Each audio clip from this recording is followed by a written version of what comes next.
घर पर भूषण वादन वाली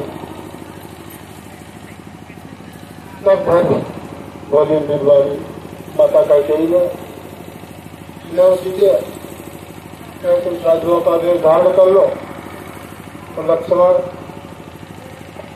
वो तो नहीं और सीता जी को और राम जी को।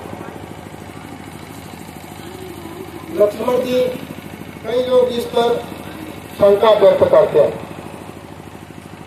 सीता जी को तो वरदान था नहीं बन जाने का, लक्ष्मण को वरदान नहीं था, राम जी को वरदान था। तो ये लोग क्यों गए, इन लोगों को राम जी क्यों ले गए बन लक्ष्मण और सीता जी को। देखिए इस चौपाई को जब गहन अध्ययन करेंगे तो समझ में आ जाए। तापस देश विशेष उदासी, तापस तपस्वी इसलिए राम तापस देश और विशेष व्याकरण के आधार पर भी उपसर्ग में निकल जाएगा तो क्या बचेगा।